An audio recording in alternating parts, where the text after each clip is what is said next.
হরে কৃষ্ণ। শ্রীমদ্ ভগবদ গীতা যথাযথ এর দ্বিতীয় অধ্যায় অর্থাৎ সাংখ্যযোগের শ্লোক 13 নিয়ে আজ আমরা আলোচনা করব।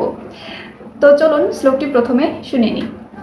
দেহিনস্মিন যথা দেহে কৌমারম যৌবনম জরা তথা দেহান্তরা প্রাপ্তির ধীরস্তত্র ন মুহ্যতি।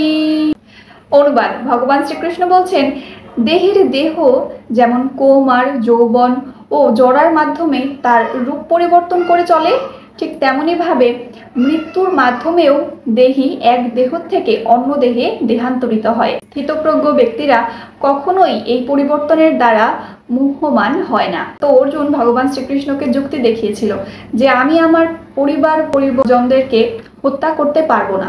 কেন? কারণ তারা আমার আত্মীয়, তাদের সাথে আমার সম্পর্ক রয়েছে।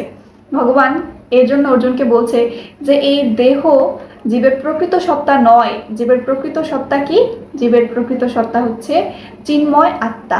প্রত্যেকটি জীবই কিন্তু এক একটি স্বতন্ত্র আত্মা, আর তাই প্রতি মুহূর্তেই তার দেহ পরিবর্তিত হচ্ছে।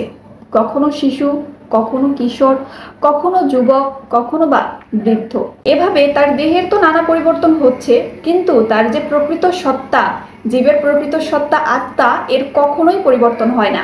একসময় যখন কোনো দেহের দেহ অকেজ হয়ে যায়, তখন সেই আত্মা সেই দেহ পরিত্যাগ করে নতুন দেহ ধারণ করে।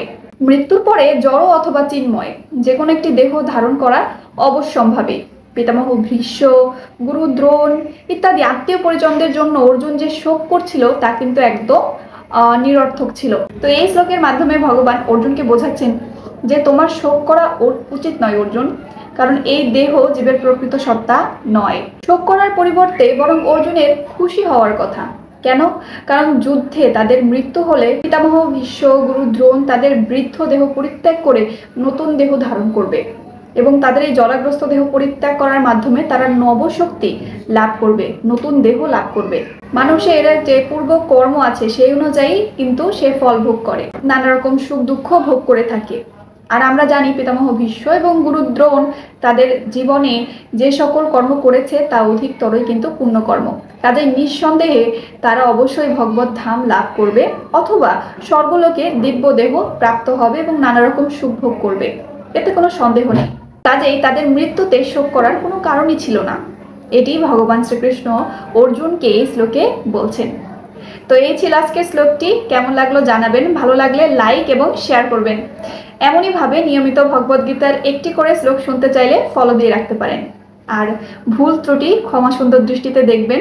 আমার জ্ঞান অনেক সীমিত, আমি এটি স্বীকার করি, এবং আমি আমার সেই সামান্য জ্ঞান দিয়েই আপনাদের মাঝে ভগবদ্গীতার যে পবিত্র কথা আছে সেটা নিয়ে আসার চেষ্টা করি। ভুল ত্রুটি অবশ্যই ক্ষমা করে দিবেন। তাহলে আজ বিদায় নিচ্ছি। সকলে ভালো থাকবেন, সুস্থ থাকবেন। হরে কৃষ্ণ, রাধে রাধে।